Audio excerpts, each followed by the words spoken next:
Since 1983, FAME has helped business and education work for Maine. Contact the authority, the Finance Authority of Maine. You're watching Mainebiz Sunday, Maine's business news source. Today we'll be discussing the economic impact of destination events, which bring lots of people and direct lots of eyeballs to Maine. To aid in our discussion, we have representatives from two major but very different events. Andy Shepard, CEO of Maine Winter Sports Center, the force behind bringing two major World Cup biathlon races this February to Fort Kent and Presque Isle, and Ollie Wilder, the program manager at PopTech, a major event held in Camden each October. They're here to help round out the discussion today. We have also Walt Elish, president of the Aroostook Partnership for Progress, and Todd Gabe, an economics professor from the University of Maine. Welcome, gentlemen. Thank you for being here. Thank you. Yeah, this is great. Love to have this conversation, and this is the right time of year to be talking about all this stuff.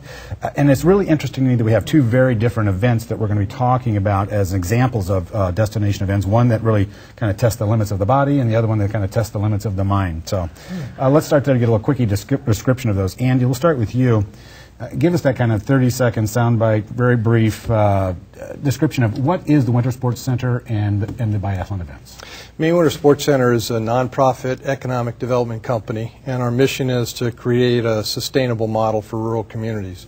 We use events like the World Cup, national championships, events like that to help drive economic activity in the region, and we certainly are looking to these World Cups to do so as well. Great. And what area do you cover? Where do you have the events? We're statewide, but the majority of our sports infrastructure is in Aroostook County. We also own Black Mountain in Rumford, which just hosted the U.S. National Championships for cross-country skiing. Great, great. So these are big international events. They are. Okay, great.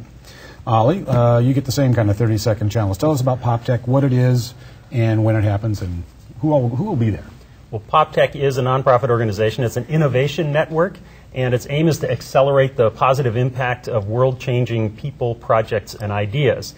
That is, we foster collaboration and leadership towards social innovation, making the world a better place in new ways. One of the key ways that happens is through our conference. Every year in October in Camden, Maine, we have the annual PopTech Conference, and it focuses on how do you do good things for the world in new ways with something of a focus on technology. How many people would be typically attending a PopTech conference? About 700 come in for that event, and they're there for anywhere from 3 to 5 days. Okay. And how many years have you been doing? It started in 1997, so this will be the 15th year. Okay, great, great.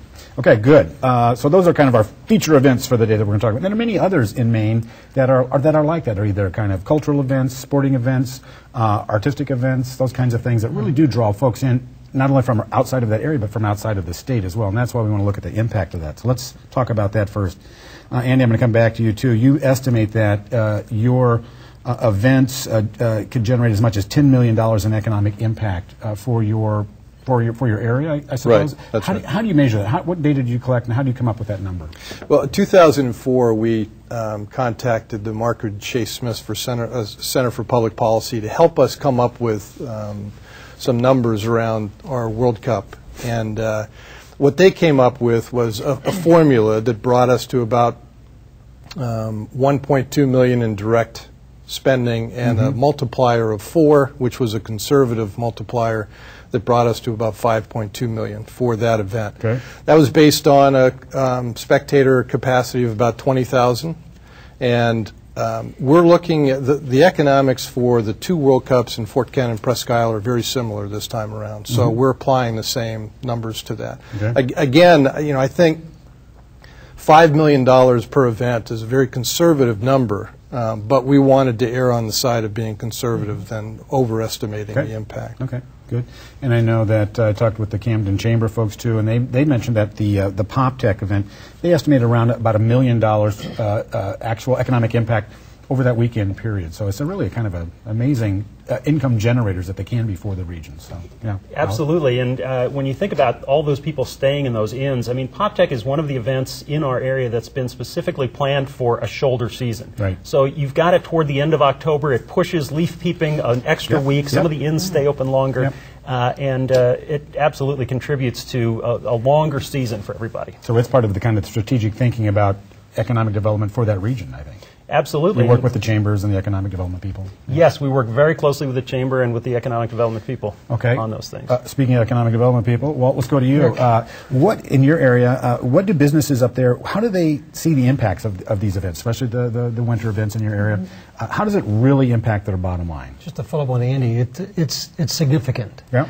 Back in '06, when we hosted the World Junior Championships, it was estimated, not even estimated, it was shown that the Aroostook Center Mall, the retailers in the Aroostook Center Mall saw their revenues go up about $1.2 million.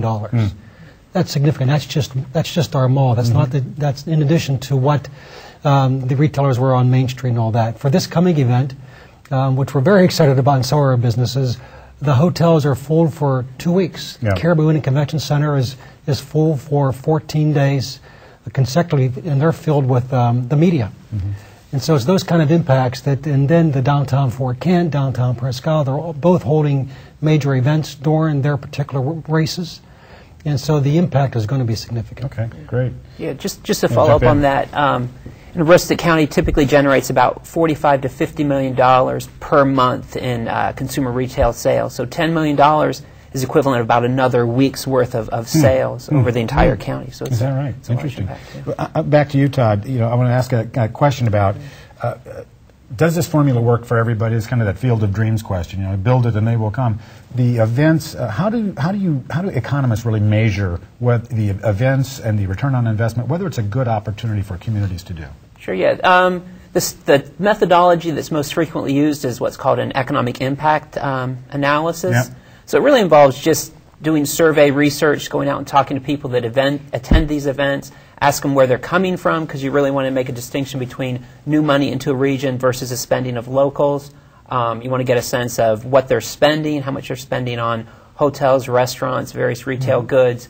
So that's what we call the direct impact, so the direct spending of participants, spectators, and others that are involved with these events. And then we use an economic impact model, an input-output model, that takes that money and estimates what you call the multiplier effects, or the impacts that reach beyond just the spending of those that are directly involved. Okay. Real quick, I want to ask just a question, go back to Andy and Ollie. I mean, Andy, you mentioned that 120 million people will be watching this in Europe. Yes. What is the opportunity that you think we might have, your region of the state might have, by having those eyeballs watching this event, for not only for attracting tourists, but also business attraction? Right.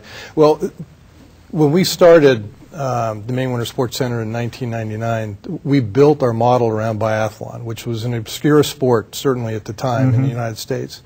And we built it around biathlon because we knew that it was the most popular winter sport in Europe. And this kind of TV audience would come with it. If we were going to invest in the infrastructure that we were going to invest in Aroostook County, the Lieber Foundation has invested almost $25 million in our infrastructure in Aroostook County.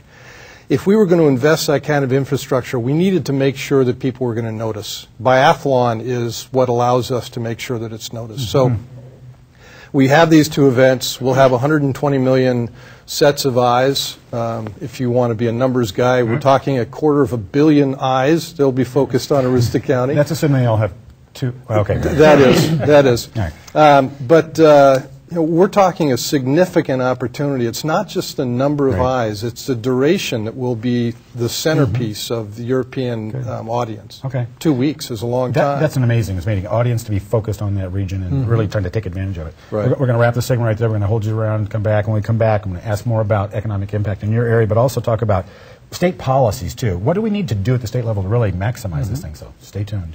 Stay with us. We'll be right back after this short break. Mainebiz Sunday is brought to you by Bangor Savings Bank, where you can enjoy free ATMs worldwide.